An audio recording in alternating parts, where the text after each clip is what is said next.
The James Webb Space Telescope has recently taken photos of an unbelievable galaxy merger that was found 270 million light-years from Earth. NASA recently released an image of the cosmic event that sees two galaxies colliding, which is called a galaxy merger. This galactic system is called IC 1623 in the constellation Cetus. It is approximately 270 million light-years from Earth. For some reference as to how far away this really is, the distance from Earth to Pluto is only 0.000628 light-years away. This type of merger creates a mass formation of new star activity, which is called a starburst. This event creates stars 20 times faster than the Milky Way galaxy. The fact that this starburst is both ongoing and as intense as it is means this cosmic event is releasing incredibly high amounts of infrared emissions. Because of these emissions, NASA has said that the merger may be in the process of creating a supermassive black hole. It is also these infrared emissions that have made the galaxy bright enough at infrared frequencies for the James Webb Telescope to capture images of. Because the telescope has been able to capture such a detailed image of the merger, it has allowed astronomers to study the galactic event in closer detail. The telescope uses state-of-the-art technology to be able to reach images so far away from Earth. The telescope's secret weapon is infrared-sensitive technology. This consists of a mid-infrared instrument, or MIRI, a near-infrared spectrograph, or NIRISPEC, and a near-infrared camera, or NIRCam. The MIRI, NIRISPEC, and NIRCam are used by a team at NASA, and they work together to capture the extraordinary image at a stunningly high resolution.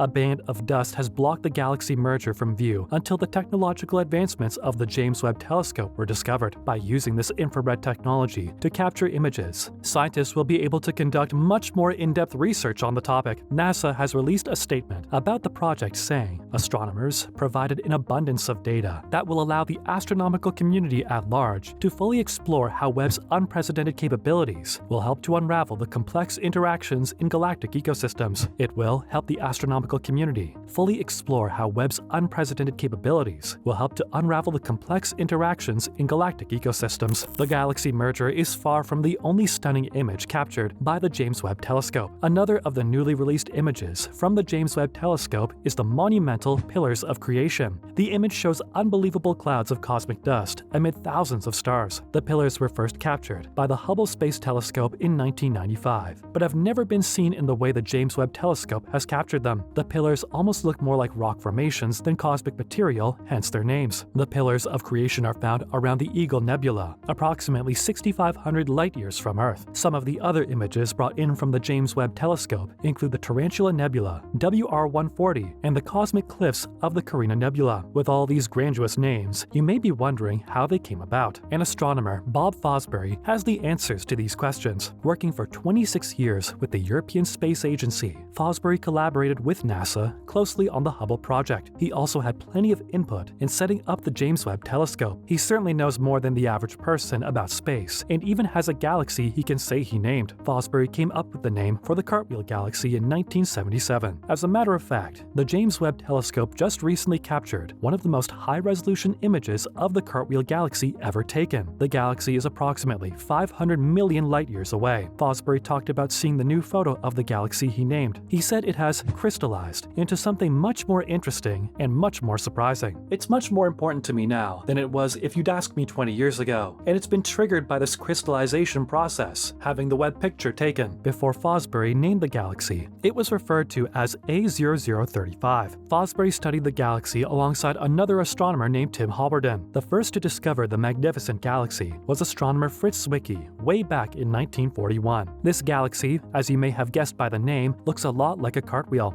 It is composed of two rings. The inner ring is lighter colored and denser looking, while the outer ring is more striated and multicolored, containing tons of newborn stars. Fosbury estimates that the galaxy was formed by two galaxies colliding, namely, the middle of the cartwheel is a separate galaxy that entered into the first and began shooting stars and space dust to the outer rim. Bob doesn't recall the exact moment he named the galaxy. He just said that the name came naturally to him and his partner based on its shape. He said it probably originated while we were walking between the two telescopes at night or something like that. It was such an obvious name, we just called it the cartwheel as a shortcut, a way of communicating between ourselves. It was clearly a good name, because almost 50 years later, the name still stands. This is probably due in large part to the galaxy's unique and beautiful formation. The current technical names for the galaxy are ESO 35040 and PGC 2248. When asked if he thinks his name has much of an impact on the lasting legacy of the galaxy, Paul had an immediate and definitive response. He said, "Absolutely, yes. We didn't do this on purpose. It was a nickname for us. We put it in the title of the paper, but we were totally unaware of the future history. But I think it does make a big difference. A good name can go a long way in garnering interest in any given astronomical phenomenon. It appears that these names are a way for astronomers to attach a piece of humanity to nearly incomprehensible things. Whether it be the Cartwheel Galaxy or Pillars of Creation, great names are a way to honor the unknown phenomena that lie within the cosmos. The James Webb Telescope is currently the largest optical telescope ever launched into space. Its technology is far beyond that of the Hubble telescope and has been able to capture images far more detailed than the Hubble ever could. To show this, NASA's website currently has a feature where you can compare photos taken from the two telescopes to see just how much higher quality Webb's photographs are. The project was originally named the Next Generation Space Telescope, and NASA began working on it in 1996. It was potentially going to launch in 2007, but there was just not enough money available, and there were too many delays. There was a redesign in 2005 that led to the eventual final product in space today. The build was finished in 2016 and cost an estimated $10 billion